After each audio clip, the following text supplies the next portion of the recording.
Mrs. Gercheva, thank you very much for agreeing to have this interview.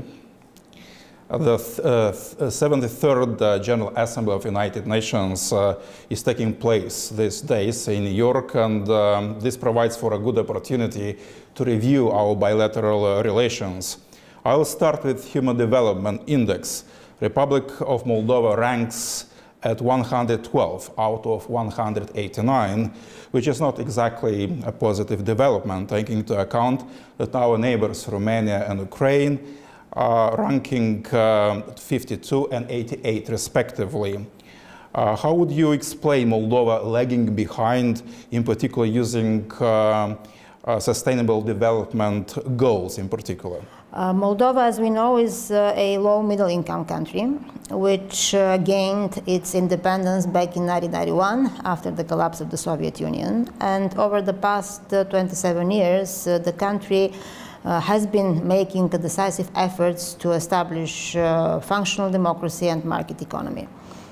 I would say that significant progress has already been made, and in particular I would like to highlight progress in areas such as eradication of extreme poverty, reducing child and maternal mortality, expanding access to health and education, and also in many other areas. However, there are still many complex and formidable challenges. And what are these that are pushing us behind? Yes, which require, in order to be addressed effectively, concerted and collective efforts are needed. Speaking about these challenges, I would like to mention, for example, the shrinking democratic space, corruption, relatively weak institutional capacity, and also a deeply divided society along social, economic, gender, ethnic, linguistic, geopolitical, and many other dividing lines.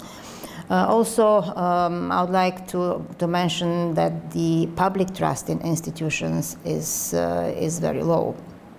In addition to the shrinking democratic space, the country is facing very serious demographic challenges, namely outgoing migration, which leads to brain drain and rapid depletion of social capital, aging population, high mortality, and very low fertility.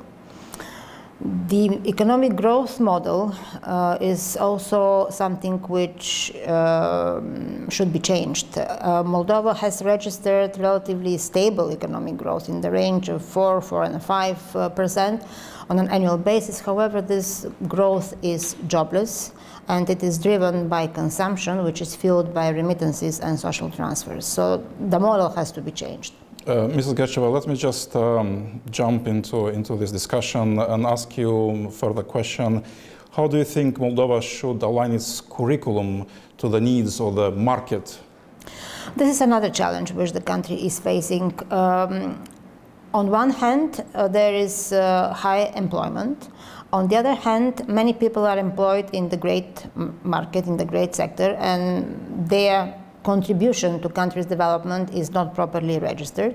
And on the third hand, there is an interest expressed by local businesses and external companies to develop business, to establish and have a business and run a business in Moldova, but they don't find a skillful labor force. And there is mismatch between the supply and the demand of labor on the labor market. Therefore, there is a need for significant change in the curriculum so that the needs and the demand of the business and the market in terms of skillful labor force to be properly addressed in the education.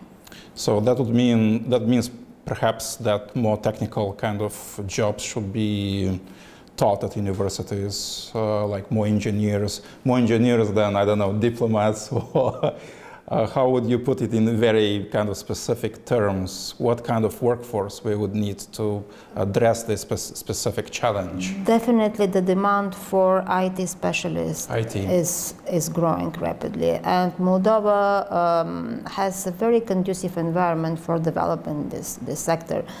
Investing in enhancing the capacity of people to be able to find a job in the sector is something which is worth and has to be encouraged, but not only IT. There are also many other vocations and professions and many other skills which are required by the market.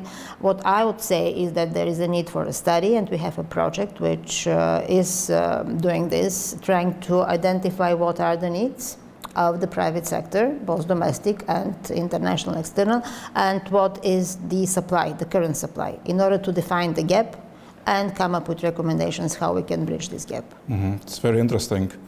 Well, speaking of which, UNDP is involved from policy development, one you've mentioned, one example. I would also like to mention the impact of hydropower generation facilities on Istru River to specific projects like heating on biomass in some village in Yalovin district. It's quite a wide range of activities, so to speak. How do you manage to implement all these projects? Because I understand you don't have that much staff here. In the case of UNDP, when we are providing assistance and support, we are trying to address simultaneously in a very synergetic manner the three dimensions of development: social, economic, and environmental, so that we can ensure synergies while at the same time we achieve impactful transformation of society. Indeed, we work on good governance, human rights, gender equality. We work on improving the access to social services and their quality, as well as environmental sustainability. This week, we established and launched the first session of the Joint Commission on Istru River. Both Ukraine and Moldova are signatories, are parties to a number of international conventions, including the Convention on Transboundary Waters and Integrated River Basin Management. I had a very good meeting with the Deputy Minister of Environment of Ukraine on Monday. We discussed many issues, including this project, and I emphasized the importance of us to coordinate our efforts, to work together, and he assured me that this is entirely in their interest as a good neighbor of Moldova to make sure that whatever they will do will not have a negative impact on Moldova. I hope things will come to a positive result, because water is a strategic resource and it provides all the drinking water for capital of Moldova, Chisinau. Speaking about challenges, but also about expectations in the context of UN Moldova Development Assistance Program, what are your expectations from your partner, from the Republic of Moldova? This year is a very special year for us. In January, we launched our new UN Republic of Moldova Partnership Framework, which covers 5 years of programmatic interventions, 2018-2022. And this partnership framework is fully aligned with national priorities, with people aspirations, with the global Agenda 2030 and Sustainable Development Goals, and also with the EU Association Agreement, which was signed by Moldova. This is a joint framework, and I emphasize this because this is a collective responsibility of the UN system and the government of Moldova to achieve the objectives which we have included in this program. In addition to the fact that we have launched the new partnership framework, this year, together with the government and a few other development partners, we supported the government to develop and approve new Moldova 2013 National Development Strategy. For the first time, Moldova has a modern, inclusive, and human-centered vision. And this is something which is really innovative and is worth to be widely shared. And this is the topic of the side event, high-level side event, which we will organize on the 28th of September in New York, on the margins of the General Assembly.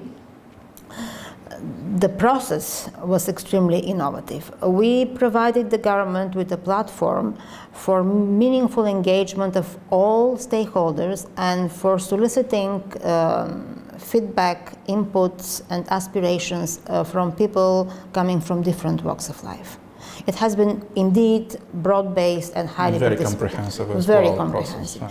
Then we used a number of very advanced and innovative tools. For example, we did data ecosystem mapping. We wanted to know how we could not only develop something which is human-centered, but also support the government to monitor, to collect data and monitor the implementation. We also did so-called Sustainable Development Goals complexity mapping. SDGs as such are extremely complex. And it's not very easy to understand how they relate to each other. And last but not least, this year we are marking on the 10th of December, we will mark the 17th anniversary of the UN Universal Declaration of Human Rights. So indeed, it's a very, very special year for us. Absolutely. Mrs. Gercheva, thank you so much for your time. I wish you all the best and all successes to you. Thank you very much, and once again, thank you for the interest in UN in Moldova. Thank you. Thank you.